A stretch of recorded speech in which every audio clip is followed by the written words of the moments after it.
السلام علیکم ورحمۃ اللہ وبرکاتہ۔ محترم ناظرین، محترم سامعین، عشاء کی نماز فرض کے بعد 2 رکعت سنت اور 2 رکعت نفل کے بعد پوری تراویح کے بعد پھر 3 رکعت نماز وتر و جماعت کے ساتھ ماہ رمضان شریف میں ادا کی جاتی ہے۔ ہمارے بہت سارے بھائیوں کو نماز وتر کا صحیح طریقہ پتہ نہیں ہے، تو نماز وتر واجب ہے یا سنت، نماز وتر کی کتنی رکعتیں ہیں اور کس طرح پڑھی جاتی ہیں، اس کا تفصیلی جواب ہم لوگ سنتے ہیں۔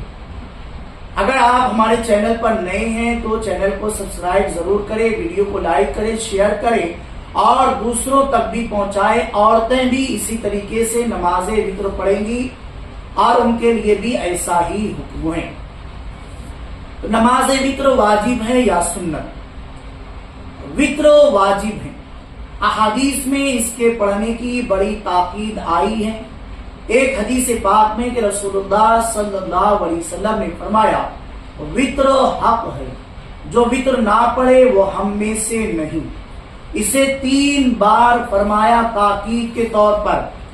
اور وتر کی نماز قضا ہو گئی تو قضا پڑھنی واجب ہے، اگرچہ کتنا ہی زمانہ ہو گیا ہو، قصدن قضا کی ہو یا بھولے سے قضا ہو گئی، اور بلا عذر وتر نہ پڑھنا سخت گناہ ہے۔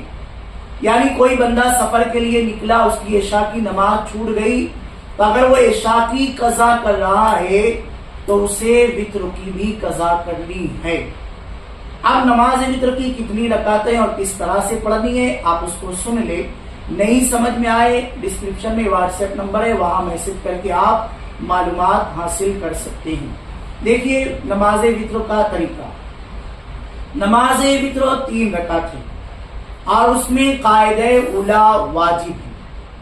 نیت آپ اس طریقے سے کریں گے نماز وتر کی کہ نیت کی میں نے 3 رکعت نماز وتر واجب کی، اللہ تبارک و تعالیٰ کے لیے واسطے منہ میرا کعبہ شریف کی طرف، پیچھے اس امام کے اکیلے پڑھ رہا ہے تو یہ نہ کہے اللہ اکبر، اور سبحانک اللہم و بحمدک و تبارک اسمک و تعالی جدک و لا الہ غیرک پڑھنے کے بعد اعوذ باللہ اور بسم اللہ پڑھیں، اور ہر رکعت میں بعد فاتحہ سورت ملانا واجب ہے۔ پڑھنے کا طریقہ یہ ہے کہ قاعدہ اولا میں التحیات پڑھ کر کھڑا ہو، نہ درود پڑھے نہ سلام پھیرے، اور تیسری رکعت میں قرات سے فارغ ہو کر رکوع سے پہلے کانوں تک ہاتھ اٹھا کر اللہ اکبر کہے، جیسے تکبیر تحریمہ میں کرتے ہیں، پھر ہاتھ باندھ لے اور دعائے قنوت پڑھے۔ اس میں امام اور مقتدی اور منفرد سب کا حکم و یکساں ہے۔